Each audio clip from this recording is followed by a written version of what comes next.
Welcome back.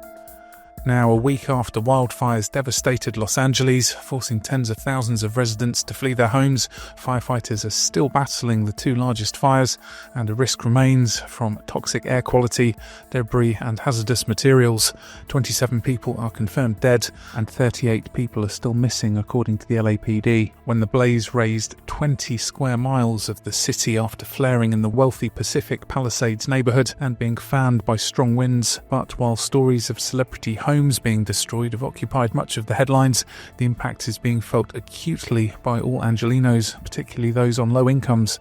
Now the Standard Podcast is joined by Kenia Alcocer, an organiser with Union de Vecinos, part of the Los Angeles Tenants Union. Would you be able to give us an overview of the current situation on the ground as you've seen it, and the devastating impact the fires have caused, not just in terms of the initial damage from the flames, the fatal damage that it's caused, but also the ongoing risk from air quality? The air is not the only thing that got contaminated through the fires. We also have an issue with our water quality. So having to make sure that people understand that boiling the water that has been contaminated is a very bad idea, because the carcinogens, while you're boiling it, they start to spread out.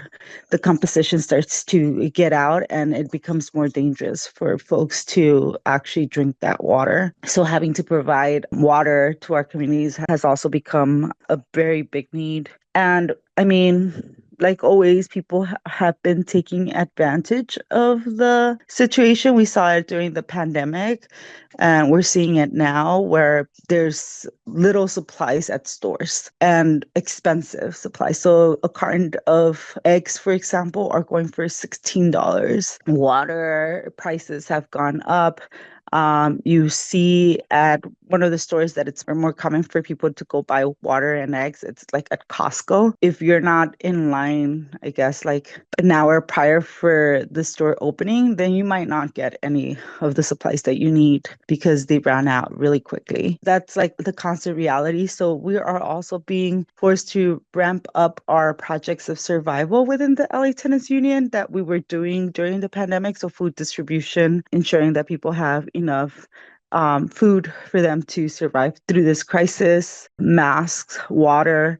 In the case of the people that have been directly impacted, we've been supporting with donations for toiletries, clothes, basic essentials that people are going to need in order for them to really be able to get back in track. One of the things that we're also are going to be doing and supporting is in helping people get their documentation back in order, because a lot of people weren't able to get out their birth certificates, their social securities. Are you okay in terms of where you are, your personal situation? The air quality is not good. My children have to mask up. I mean, I have a son that was born with a lot of medical complications, so his lungs didn't really develop. So having to make sure that he is okay and having to make sure that the school that he's going to have air filters, and that if he starts gasping for air, they call me immediately. Those type of things, those are the type of concerns that we're seeing, at least with my family. It's my son and my daughter who suffers from allergies.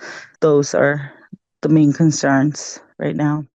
And what is the situation amongst many of the tenants in terms of their housing that has been impacted by the fire? When it comes to housing issues, I think that people are not thinking about the indirect impacts on all Angelenos, which is like land speculation that it's currently going on. All these investors trying to get into buying this land that just recently went through fires and trying to purchase it for very low prices.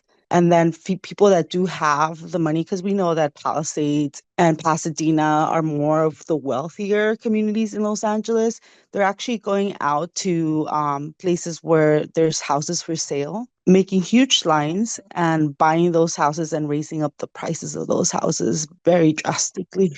So that also means that that's a destabilization of those communities in which those housings are being bought. Let's say they were like $700,000 or $800,000, and now it's like a $2 million house in a neighborhood that used to be somewhat affordable, because housing is not affordable to buy here in California and in Los Angeles. And that means that that neighborhood, it's going to go through massive gentrification overnight. And what are some of the stories you've been hearing about your organisers going above and beyond to help others? One of our organizers, he was really close to the fires and he has had to heart bypass. And we just saw community members actually reaching out and asking what they needed and if they needed a place to go to. And other community members came in support, and we saw other organizers housing other organizers. And I think that that's something that it's very powerful and beautiful to see, that it's not just organizers helping out, it's community also reaching out to us and saying, you know what, like, we're seeing that this is an issue and we're gonna support. What do you need from us? When we're doing mass distributions, we had tenants that said, leave me a box. I'm also going to go and help make sure that my neighbors have access to this. I think that we see our members like Teresita, who has her husband who's very sick, still ensuring and making sure that all of her neighbors have food, access to food and access to water and access to masks.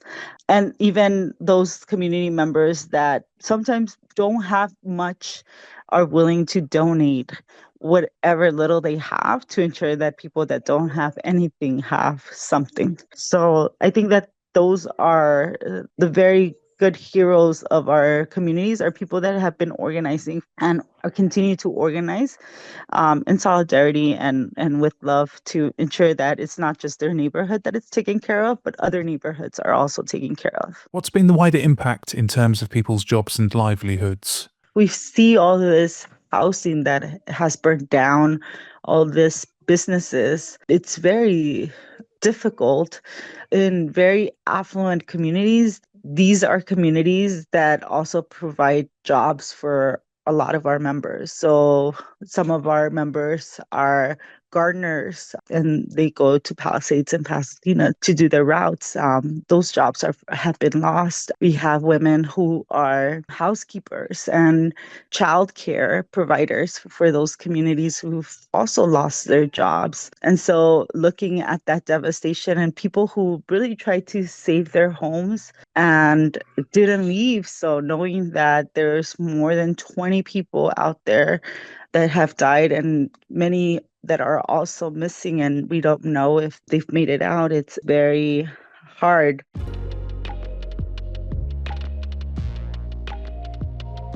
And that's The Standard. For latest news, head over to standard.co.uk. This podcast is back on Monday at 4 p.m.